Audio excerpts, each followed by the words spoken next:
तो आज हम लोग पढ़ेंगे समास। समास होता क्या है? समास सम सम सम माने होता है जोड़। जोड़ होता है तो जोड़ किस चीज का? शब्दों का।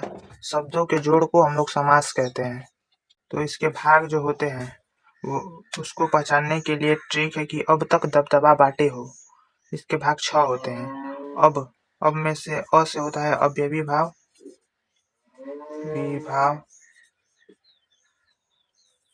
तक से तत्पुरुष, क से कर्मधारय, द से द्विगु और दूसरे वाले द से द्वंद्व और पा से बहुव्रीहि। तो समास के 6 भाग होते हैं: अव्ययी भाव, तत्पुरुष, कर्मधारय, द्विगु, द्वंद्व, बहुव्रीहि। इसे हम लोग इस ट्रिक के माध्यम से जान सकते हैं। अब तक दबदबा बाटे हो। तो इन भागों को पहचानने के लिए हम लोग जाने कैसे पहचाने कौन सा शब्द कौन सा भाग है। क्योंकि हम लोग इसको वनडे एग्जाम के नियम से देख रहे हैं, इसलिए बस पहचानना जानेंगे कि जिससे हम लोग को याद हो जाए। उतना हम लोग डिटेल में नहीं जाएंगे। पहला इसका भाग होता है अव्ययी भाव।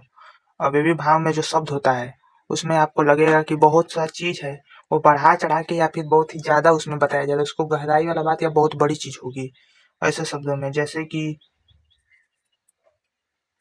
अव्ययी भाव का उदाहरण कुछ हो सकता है अत्यधिक। अत्यधिक इसका एक उदाहरण है। और इसका एक उदाहरण है ज्यादातर। ज्यादातर इसमें देखेंगे कि बहुत ही मतलब बहुत बड़ी लगेगी। अधिक होता तो ये नॉर्मल होता, लेकिन अत्यधिक तो ये बहुत बड़ा बात हो जाएगा। और ये थोड़ा थोड़ा झूठ भी लगेगा कि कुछ भी अत्यधिक नहीं हो सकता। ज्यादातर ये भी बड़ा बात लग रहा है, इसमें थोड़ा कठोर वाक्य आपको लगेगा। और एक तो मजाकिया उदाहरण ले लेते हैं कि सटासट। सटासट सटासट भी एक बहुत बड़ी बात लग रहा है। तुमसे सटासट माना तुंते तुंते, तुरंत तुरंत कोई भी काम नहीं हो सकता। ये एक अव्ययी भाव का हो जाएगा। इसमें प्रथम पद वो महान होता है या इसको प्रधान माना जाता है। तो सट सट जाता, लेकिन सट तुरंत तुरंत जाता, लेकिन नहीं सटासट और तुरंत तुरंत हो जाएगा। तत्पुरुष का उदाहरण हम लोग लेंगे कि तत्पुरुष पहले तो जान लीजिए तत्पुरुष होता क्या है। तत्पुरुष शब्द वो होता है जिसमें कारक चिन्ह आता है, या तो बीच में का, की, गा, रे, री, से, सो कुछ भी संबंध कारक कोई भी आ जाए या कारक चिन्ह उसको विक्षेप करने पर आए तो वह तत्पुरुष शब्द हो जाएगा। जैसे कि उदाहरण के लिए हम लोग ले सकते हैं, उदाहरण के लिए ले सकते हैं कि जन्म स्थान। जन्म स्थान जन्म स्थान में आप लोग देखेंगे कि जन्म का स्थान, जन्म का स्थान, तो ये संबंध कारक है। कारक आप लोग जानते ही होंगे, अगर नहीं जानते होंगे तो इसका वीडियो बना देंगे। तो जन्म का स्थान, तो ये कारक बीच में आ गया तो ये तत्पुरुष हो जाएगा।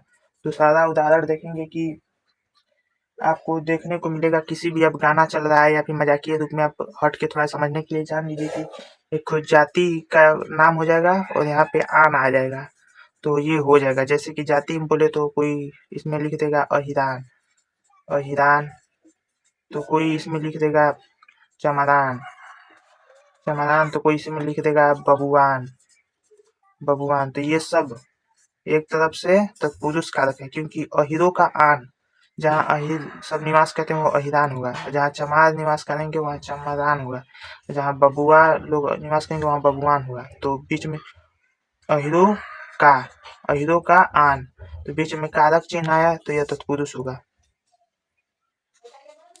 तो तीसरा है कर्मधारय समास। कर्मधारय समास में पहला पद इसकी दूसरी पद का विशेषता बताएगा। दूसरी उसको विक्षेप करेंगे तो उसमें समझ जाएंगे कौन पहला पद है कौन दूसरा पद है।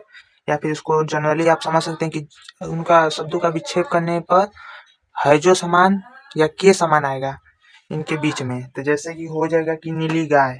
नीली गाय आप लोग देखे होंगे गाँव में, तो एग्जाम्पल के लिए आप लोग देख लीजिए कि नीली गाय कर्मधारय का। नीली गाय, नीली गाय में होगा कि नीली और गाय दो अलग अलग पद है। तो गाय है नॉर्मल सा शब्द, लेकिन बी आगे नीली है, तो यह इसकी विशेषता बता रहा है कि गाय जो नीली है, तो नीली है जो गाय, तो इसके बीच में है जो आ गया। तो जिस शब्द में है जो पहला पद इस दूसरे शब्द की विशेषता है, विशेषण है, तो वह कर्मधारय होगा। तो है जो आ गया, नीली है जो गाय। दूसरा उदाहरण देंगे हम लोग की दुधारू गाय, गांव में होंगे आप लोग तो आप लोग जानते होंगे कि जो गाय अधिक दूध देती है वो दुधारू गाय होती है। तो गाय पहला शब्द है, दुधारू इसकी विशेषता बता रहा है। तो दुधारू दुधारू है जो गाय, इसमें भी है जो आ रहा है। तीसरा आप लोग ऐसे हंसी मजाक में उदाहरण ले लीजिए कि गोरकी भौजी कहते हैं लोग गाँव में कहते हैं गोरकी भौजी। और गोरकी भौजी है, करियई भौजी है।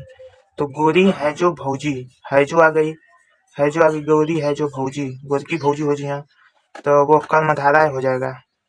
चौथा है द्विगु। द्विगु में होता है कि इसमें संख्यावाची शब्द होता है, प्रथम पद या दूसरा पद संख्यावाची होगा वो शब्द। जैसे कि आप लोग ले सकते हैं कि चौराहा, एग्जाम्पल के लिए आप लोग ले लीजिए कि चौराहा, चौराहा में शब्द बस रहता है समास में।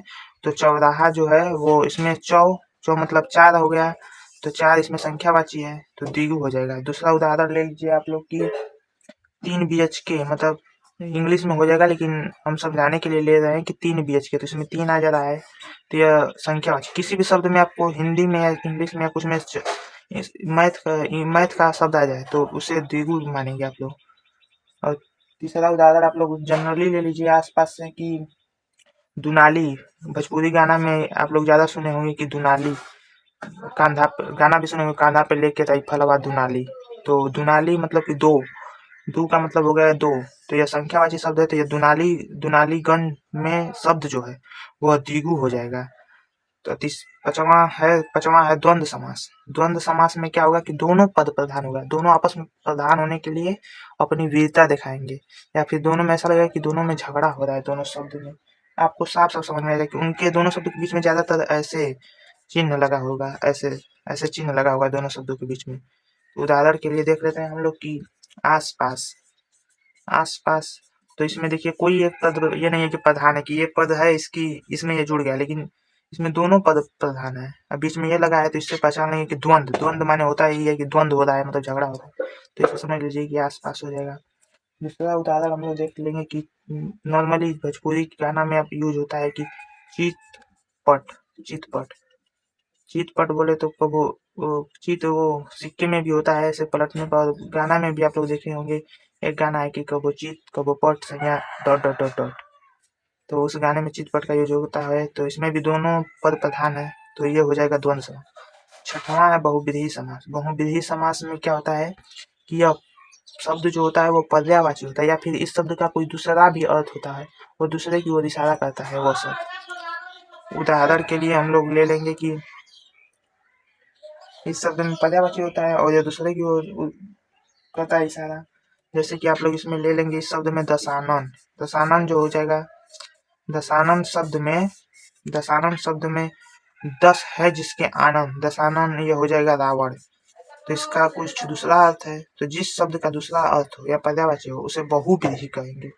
दूसरा आप लोग देखते होंगे कि नीलकंठ, नीलकंठ, नीलकंठ जिसका नीला है कंठ, नीलकंठ, तो यह भगवान शंकर जी को कहते हैं मेरे हिसाब से। लेकिन और नॉर्मली देखेंगे इसका एक उदाहरण तो डाइन, डाइन इसका एक तरफ से नॉर्मली शब्द है, लेकिन आपको समझाने के लिए हम कह दें कि लोग कहते हैं अरे हाउ डाइन है, गांव में झगड़ा होता है तो अरे हाउ डाइन है पटीदार, तो ये डाइन का अर्थ होता है गांव में झगड़ा में पटीदार, पटीदार जो होते हैं उनकी औरतें डाइन को कहते हैं। तो एक तरफ से इसी की जिसका दूसरा कुछ अर्थ हो, और भोजपुरी शब्द हमेशा उनके गानों का कुछ दूसरा अर्थ होता है, तो डबल मीनिंग जो बात करें वो बहुव्रीहि हो जाएगा।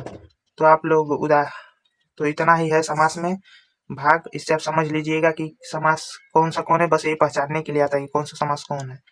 आप लोग कमेंट में बताइए कि मूसलाधार